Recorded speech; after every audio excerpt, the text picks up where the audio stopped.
Hi guys, welcome back to a video. I'm Caitlin and this is Tony. Hello. So today we're going to be growing the Brotherhood of Mutants with the addition of Juggernaut, Rogue and Gambit on an unbox and build. And then we will do another video with Colossus and Magic and X23 and Honey Badger. But yeah, let's give Magneto some reinforcements. Yeah. Yeah. Go open it. Our cat's in the background. It's a very welcome surprise that Rogue and Gambit are both in the Brotherhood affiliation. We figured that Rogue would be, because background-wise, in the comics, she has been a baddie as well as a goodie. But yeah, it's a nice surprise. The instructions are online now. So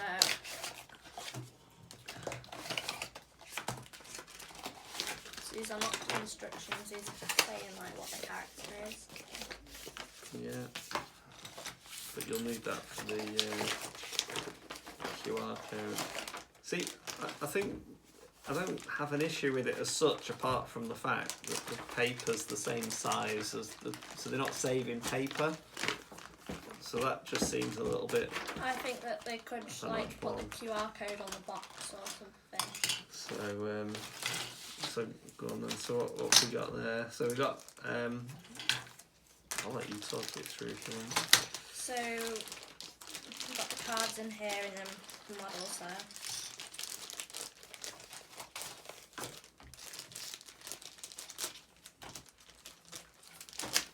There are your cards.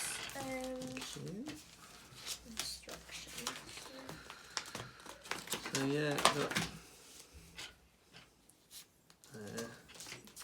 Hey look, so there's a ton of videos up around these cards already. Atomic Mass Games have been leaking and teasing these for since last year. Juggernaut. That's fine, Juggernaut. We do get a really cool new mission as well, which I think is these tokens, where you get cover if you're contesting. That's the Juggernaut. So there are our instructions. So I'm going to try and QR code this. I did it. You go into camera here. Let's see if that works. Oh, it just takes you to the page with them all on. Yeah, you've got to find them. Still got to find it. Okay, right, so... I'll put my phone here, just so. So what is it? CP60, so they're in order. Oh, there we go. So... So, A2 and A1. Oh, okay. It's very different. Oh, this is interesting. So she's got like a full base topper, by the looks of it. So is that the full base, or does it sit on... Oh, look. So yeah, it sits on top of the base. That is new. I like that. So let's... Yeah, I think instinctively I don't have an issue with this, but I do think if you're going to do a QR code instruction that's the same page as size as the instructions, that seems a bit counterintuitive. If you're not saving paper or anything, are you? There we go. So while we're doing this, it would be remiss of me not to mention that we are hosting Spring into Marvel at Element Games on the 9th and 10th of April. I know we've talked about this on the channel before. Going to be a 2-day event, 7 rounds, so we get a clear winner and a 128 player capacity, which is pretty cool. So if anyone is in the UK or indeed further afield and is interested, then happy to answer any questions. And one of the key things is, as I see it, we're rewarding every single win bracket with a prize, so that everyone has always got something to play for. Even if you've lost 6 games, you know, there's still a chance that you could have played someone good and your strength of schedule clicks in, and you could end up getting the best 1-win bracket. So we're definitely trying to promote that side of things, because I think it's really important. So there we go. And I suppose the other thing just to talk about while we're talking about events and things is I do host, again, at Element Games, one Friday every month is our Friday Night Marvel. It's a free-to-play event, though you do pay Element Games the table fee, which I believe is £3.50, and we do, some months we just play a normal event straight out the box, and then others we do something a bit different. So March we're doing the 3-box challenge. Are we? Yeah. Which is, you're allowed anything out of the core box and anything out of any 3 expansions. And the idea behind that is that that includes the cards as well, so everyone's got a much more limited pool of characters and cards. So it makes it slightly fairer for the people that like might not be able to afford lots and lots. Yeah, of stuff and as not well. not only the afford side, but it also means if you're just starting out, you've got, you know, your core box and a couple of, you know, 3 extras. Yeah. You're at the same place as someone that's been playing since day one, that's literally owns everything. Yeah. So I think that's going to be So quite it's cool. a nice environment as well. I think so, yeah. I know the guys are really excited about it.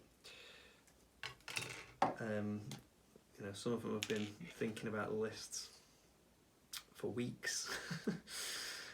So yeah, there seems to be quite a big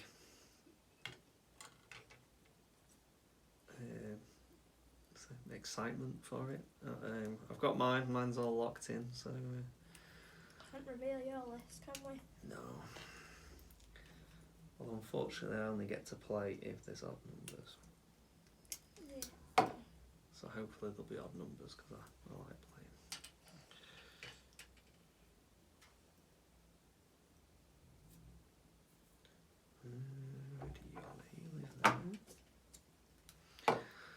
So this is road nearly done.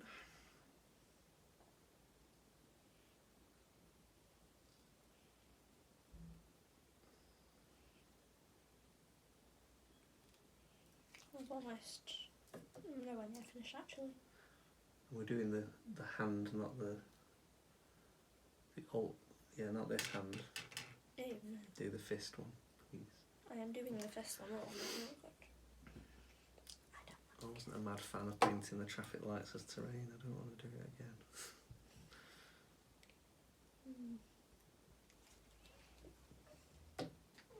Oh, you can hear our cat. You can indeed. She is very hungry apparently. Well, she's old and she gets confused as to what time it is. Yeah. Oh well, it is funny though.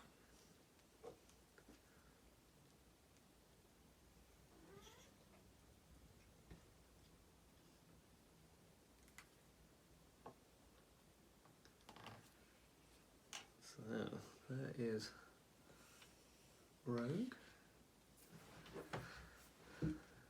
Camera Mum still hasn't done her reveal yet. So she said she would do it Christmas. Just as a thing, there is a weird ball thing that can go in a hand, but you don't have to use it. So I've not, because I didn't really like it. So she's sort of fist bump in the air. Okie dokie, let's Step 7. go for Gambit then. And Gambit has a really interesting card, because he's in the X-Men, but he's got a card that only works when he's not in the X-Men. That's the first of that style of card, which is quite cool, which gives stealth out. Have you read through the cards yet? Yeah. Have you? Yeah, they're all online. I say that Atomic Mass Games have been teasing them for a little while, so that's kind of why you don't necessarily need to watch this to sort of go through the cards in that way.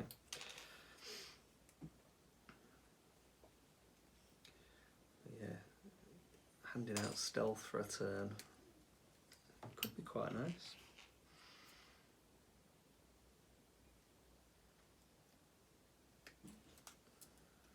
Especially if you're coming into round 2 and you're sort of in the mix, but you're not quite in the mix.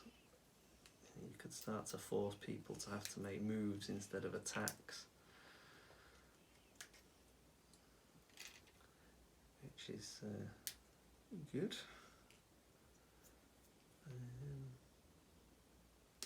Every time they're not attacking you, you've got a little bit longer to survive, haven't you? Yeah. Or they do terrible attacks.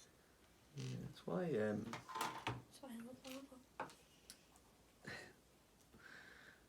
I'm going to say the Midnight Suns, their leadership is Bump, which lets you place within 1 for a power. And sometimes that's enough so you can get all your attacks in, whereas before you were out of range. So it's one of those kind of cards. So it just forces your opponent to have to do something that they weren't necessarily counting on.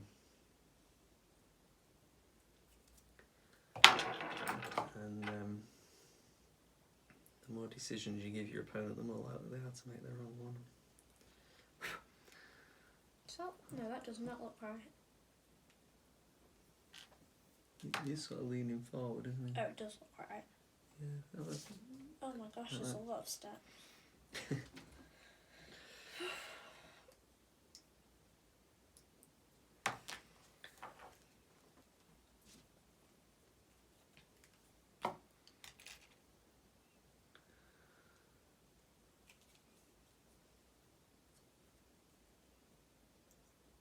Yeah, I suppose the other thing that I'm sort of thinking about event-wise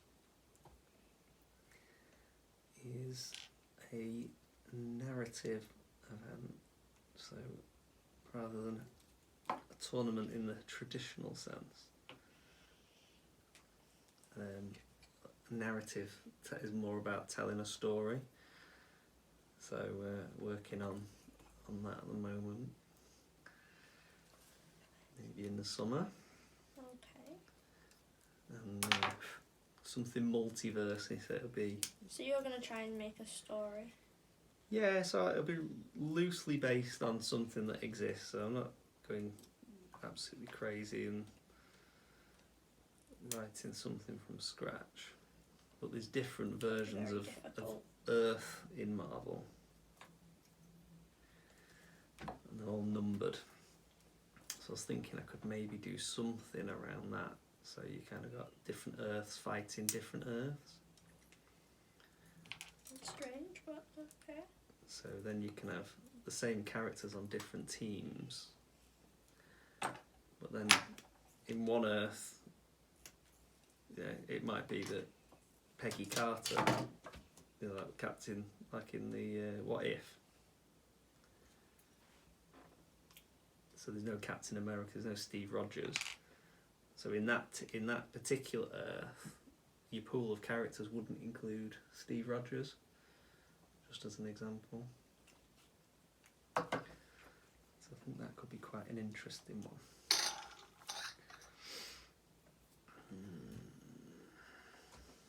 Go with...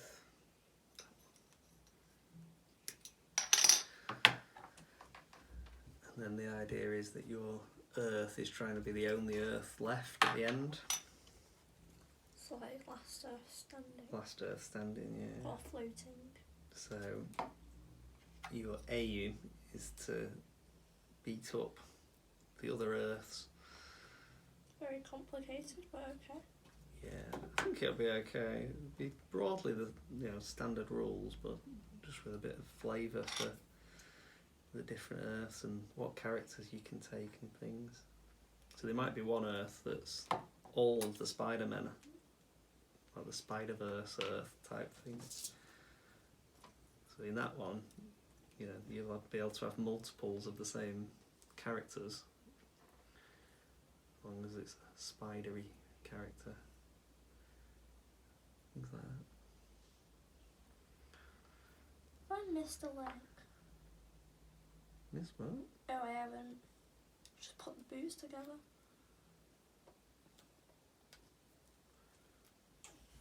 Oops. I think I've forgotten. What? No, they haven't. I've just completely missed one of the legs. Don't miss a leg, guys. No. It's not good. Not on the Juggernaut. Don't you know who I am? I'm the Juggernaut. I have to put up with this for all day, don't I? No.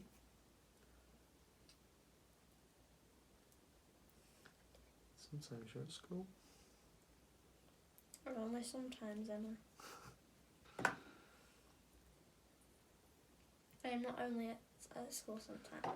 And there is Gambit, who's actually, I've got to say, even cooler in the flesh, as it were, than I would have given the credit for on these pictures. I'm really quite happy with that. It looks really cool. This guy's almost done. Oh, my phone turned off. Oh, I don't even need it. So there we go. So there's the Marvel Power Couple. There is no tokens within the Juggernaut box either. I know a few people have been looking at that. So, so while you're finishing that off, I'll just run through. Put them in the middle and bring them forward. I'm not very good at sign language. Where do you want them? Facing. Facing. There? Yeah. Like facing you and further back. Even further back? There? Cool. You cannot do sign language. No, I'm really bad at it. All lip reading. You'd think she'd know, wouldn't you, by now, after 22 years, nearly. So, yeah, I think this is the first F secure as well. So you've got 5 points to secure. So it's quite cool. As I say, they get cover from attacks if they're in range and the opponent is not. So I really like that mission. So that's the stealth card. So it costs 3 from Gambit, and everyone within 3 gains stealth until the end of the round. So that's really cool. Juggernaut card. Oh no, I'm going the wrong way. So a rogue card. If an enemy character targets anyone that's not rogue that could target rogue, they have to pay a power to not target rogue. So it's like a weird power dampening thing, kind of a weird bodyguard that you can pay 1 to bypass. It doesn't cost her any power, so that's kind of cool. And then, so Rogue steals other mutants' powers. So you've got this card called Pardon Me Sugar.